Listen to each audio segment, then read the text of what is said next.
Ingin belajar bersama Buya Yahya kapanpun dan dimanapun?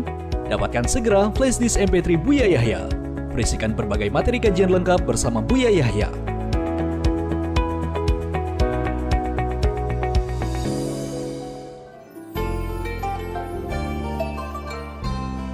Assalamualaikum Buya. Waalaikumsalam warahmatullahi wabarakatuh. Saya hamba Allah izin bertanya Buya. Apakah kotoran ayam yang masih basah, kemudian kita kasih tanah kering, setelah itu disapu dan dibersihkan secara bersamaan, apakah tempat bekas kotoran itu sudah termasuk suci Buya? Karena sering sekali dipraktekkan di desa-desa kami. Terima kasih Buya. Baik. Alat untuk mensucikan adalah air, batu dan debu. Memang betul seperti itu. Tapi kalau prakteknya salah juga nggak suci. Air umumnya, batu adalah hanya untuk istinja, debu adalah hanya untuk tayamum dari hadas kecil dan hadas besar. Nggak ada tayamum untuk kotoran ayam. Jadi kotoran ayam itu kalau dikasih debu, ya debunya ikut najis.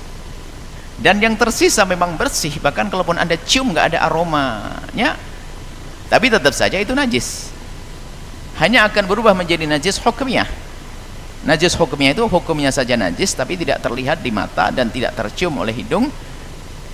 Dan seandainya mau dijilat pun tidak ada rasanya, tapi jangan dijilat, itu najis.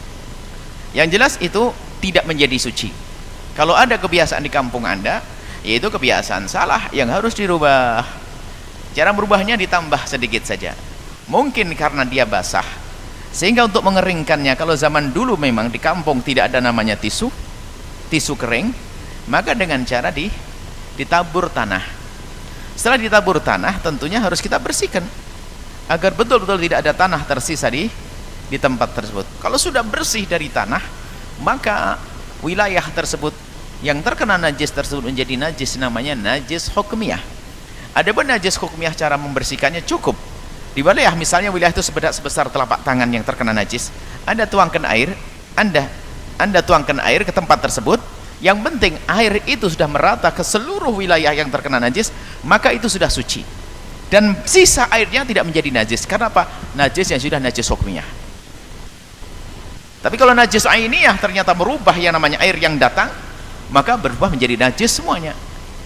Itu dulu kan pakai tanah.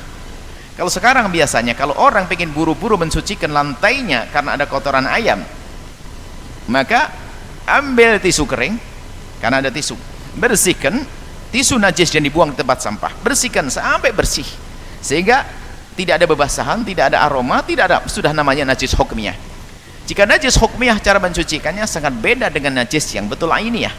Tapi cukup Anda tuangkan air di atasnya, cukup menggenang air saja, itu sudah selesai. Anda bersihkan setelah itu boleh, karena air itu adalah air suci, karena tidak berubah, karena najisnya hukmiyah, air itu suci. Sehingga kalau keinjak nggak ada masalah, karena apa yang penting waktu menuangkan air sudah menjamah ke seluruh wilayah yang terkena najis, seperti itu. Jadi kalau tadi yang disebutkan itu belum dianggap sebagai mensucikannya, akan tapi itu hanya menghilangkan ainun najasah saja. Untuk menyempurnakan maka lanjutkan dengan air, harus dengan air. Allahu a'lam bishawab.